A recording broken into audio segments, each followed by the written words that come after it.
Welcome to JD Clips. Please enjoy the short versions of our famous videos and keep learning. And don't forget to subscribe.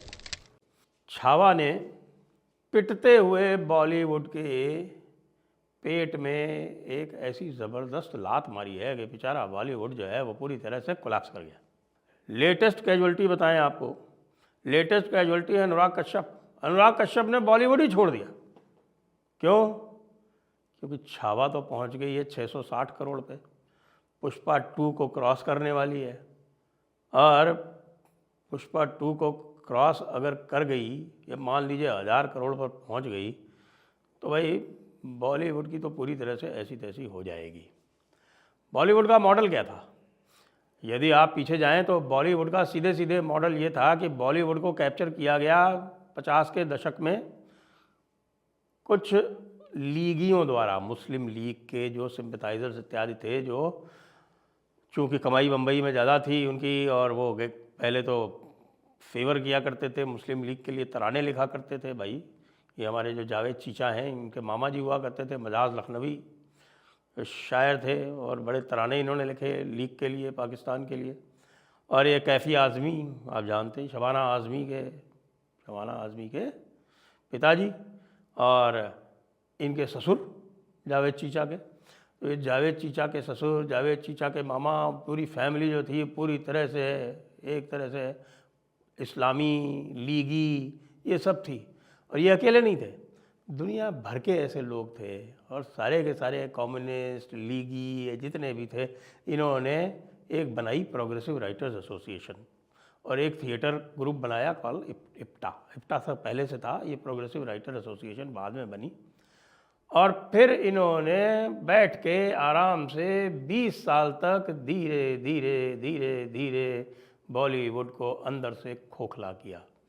यदि आप आरंभ की जितनी भी आप मूवीज़ देखेंगे बॉलीवुड में तो वो अधिकतर आपको पौराणिक कथाओं पर मिलेंगी। यहाँ तक कि जो पहली मूवी बनी थी बॉलीवुड में वो राजा हरिश्चंद्र की थी, और उसके बाद इतनी अच्छी अच्छी मूवीज़ बनी, भक्त प्रहलाद पे बनी, और भगवान राम और भगवान कृष्ण और गोपिकाओं पे तो पता नहीं कितनी मूवीज़ बनी। और 50s में भी आप देखते थे, बल्कि 60s के अंत तक हर मूवी में कहीं ना कहीं पर एक भजन आ जाता था। फिर वो हर मूवी से वो हर दूसरी तीसरी मूवी में शिफ्ट हुआ, लेकिन फिर भी आपको साल में 10-20 बड़े अच्छे भजन जो है वो सुनने को मिल जाते थे बॉलीवुड से। और धीरे धीरे धीरे धीरे ये कम हुआ, कम होते होते जब तक सलीम जावेद का ज़माना आया उस टाइम तक एक स्टीरियोटाइप तो ये प्रोग्रेसिव राइटर्स एसोसिएशन वालों ने नेहरू जी के तत्वावधान में और नेहरू जी की प्रेरणा से तो वो सेट कर ही दिया था। और वो सेट क्या किया गया था कि इन्होंने स्टीरियोटाइपिंग कर दी और आपके जिसको कहते हैं कि ब्राह्मणों को ढोंगी बता दिया, वो स्टीरियोटाइप आपको देखने को मिल जाएगा। और 50s के मिड 50s से लगातार ये इस तरह से चलता रहा कि यार जो विलन जो है वो अक्सर आपको ठाकुर दिख जाएगा, और ज़मींदार या कोई क्षत्रिय है तो वो बिल्कुल क्रूर दैत्य जैसा होगा, लुटेरा होगा, या राजा होगा तो खूंखार होगा, बढ़िया जो होगा वो धोखेबाज, छली कपटी, एक्सटॉर्शनिस्ट इस तरह का होगा।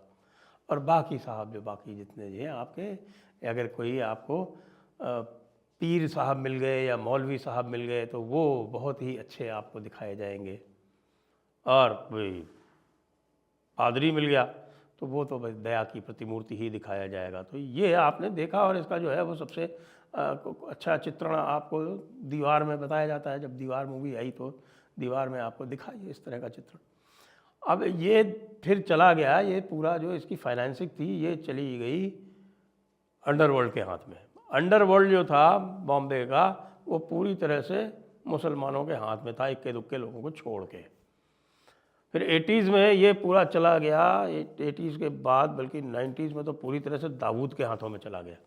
और दाऊद के हाथों के बाद फिर आपने देखा कि यहाँ पर किस तरह से एक गिरहकट टाइप के लोग यहाँ पर आ गए, और ख़ास तौर से जो स्क्रिप्ट राइटिंग वगैरह में, आपके राइटिंग स्क्रिप्ट राइटिंग में तो पूरी तरह से इन्हीं का बोलबाला हो गया, और ये अलग अलग तरह से जो इस्लामी तौर तरीक़े हैं वो ऊपर थोपते रहे।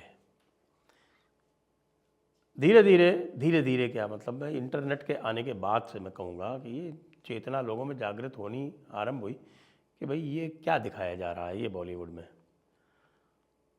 और फिर बाद में जब यूट्यूब का मोनेटाइजेशन आरंभ हुआ 2016 के बाद, तो बहुत सारे लोग फिर यूट्यूब में आके और इन चीज़ों को पॉइंट आउट करने लगे। जयपुर डायलॉग्स में भी आपने देखा, फिर वो बेस्ट ऑफ बॉलीवुड जो है, जेम्स ऑफ बॉलीवुड नाम का वो संजीव नेवर जी ने अपना एक वो हैंडल चलाया, और उससे धीरे धीरे लोगों में ये चेतना जागृत हुई कि भाई हमारे तो बिल्कुल जितने भी मान बिंदु हैं, हमारे जितने भी प्रतीक हैं, उन सब की तो इन लोगों ने ऐसी तैसी करके रख दी। फिर जैसे जैसे इंटरनेट पे जो सही इतिहास है उसकी बात आने लगी, सही इतिहास के लेखन की, हमारे जैसे जो प्लेटफॉर्म्स हैं उनके माध्यम से कुछ बहुत सारे अच्छे नए इतिहासकार भी निकले, इंटरनेट के माध्यम से उनका परिष्कार भी हुआ। ये सब होते होते आपने देखा फिर उसके बाद फिर राम मंदिर का निर्णय भी आया, आपका कश्मीर का भी उद्धार हुआ। ये सब होते होते फिर आपने देखा कि कुछ ऐसी फिल्में आने लगीं। छोटे मोटे प्रयास तो पहले भी हुए थे, लेकिन फिर बड़ी एक आपको कश्मीर फाइल के रूप में देखने को मिली, और फिर कश्मीर फाइल के बाद फिर आपकी केरला स्टोरी आई, और उसके बाद फिर ख़ास तौर से तेलुगु सिनेमा ने जो भारत की परंपराएं हैं उनको और उदात्त रूप में दिखाना आरंभ किया। जैसे बाहुबली में देखा होगा आपने, तो बाहुबली में वो पुरानी परंपराएं, संस्कृत श्लोक, शिव भक्ति, ये सब चीज़ें आपने देखी होंगी, और वो बिल्कुल एक मेन स्ट्रीम मूवी थी। तो मेन स्ट्रीम मूवी में तेलुगु सिनेमा में या आपके जो हैदराबाद बेस्ड जो इंडस्ट्री है तेलुगु मूवी वाली, उसने फिर ये बहुत अच्छा कार्य आरंभ किया। और बाद में फिर आप देख रहे हैं कि ये कश्मीर फाइल्स, केरला स्टोरी, फिर कांतारा ऋषभ शेट्टी वाली, और अब छावा। छावा मैंने बताया आपको 650 करोड़ का बिजनेस कर चुकी है। और इसी के साथ साथ आपने देखा होगा कि बॉलीवुड के जो आइकॉन्स थे वो धड़ाधड़ कोलैप्स होते गए, धड़ाधड़ कोलैप्स होते गए। ब्रह्मास्त्र जैसी फिल्म फ्लॉप हो गई, पठान को ज़बरदस्ती दिखाने के लिए 1000 करोड़ रुपए खर्च करने पड़े ये बताने के लिए कि इसने 1000 करोड़ रुपए बनाए, क्योंकि वो भ्रम जो था वो जारी रखना आवश्यक था। उस चक्कर में पता चला कि करण जौहर जो हैं वो बैंकक्रप्ट हो गए, और करण जौहर को अपनी कंपनी में धर्मा प्रोडक्शंस में स्टेक बेचनी पड़ी लंबी चौड़ी। आजकल तो शायद वो माइनॉरिटी होल्डर हो गए हैं अपनी खुद की कंपनी में, और सब अब इस चक्कर में पड़े हैं कि भाई कैसे तो ये जो बॉलीवुड का दर्शक था इसको वापस लाया जाए। लेकिन इसको वापस लाने का केवल एक ही तरीका है जो तेलुगु फिल्म इंडस्ट्री को तो पता चल गया है, और अब ये छावा के बाद तो बिल्कुल स्पष्ट हो गया है कि यही कथाएं चलेंगी। वो फर्जी पृथ्वीराज चौहान जैसी कहानी जो बॉलीवुड बनाता है उस टाइप की कोई भी फिल्म अब नहीं चलेगी, क्योंकि उस पृथ्वीराज चौहान में पृथ्वीराज चौहान का वहाँ पर गौरवगान नहीं हुआ, मानवर्धन हुआ।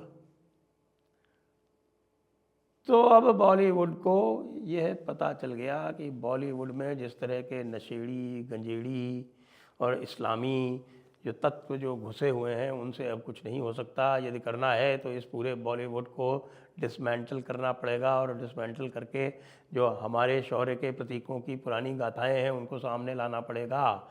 फिल्में बनानी है तो छत्रपति शिवाजी महाराज पे बनानी पड़ेंगी। बीच में भी आपको पता है तानाजी कितनी हिट हुई थी, लेकिन तानाजी भी बॉलीवुड ने उसको बहुत परेशान किया था, और उसमें से डायलॉग इत्यादि जो है वो हटाने का प्रयास किया था। लेकिन अब तो अनअपोलोजेटिक हो गया है मामला, जैसे छावा में देखा आपने।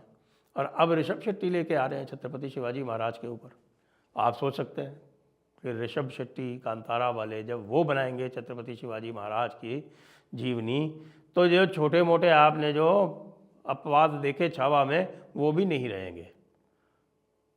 तो उस समय भारतीयों का सीना कितने इंच का हो जाएगा इसकी कल्पना ही की जा सकती है।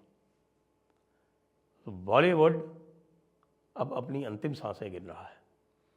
उसके पास केवल एक ही उपाय है, लेकिन चूंकि उसमें उस प्रकार के लेखक, उस प्रकार के डायरेक्टर, उस प्रकार के और लोग चाहिए, वो अब नहीं बचे हैं बॉलीवुड में।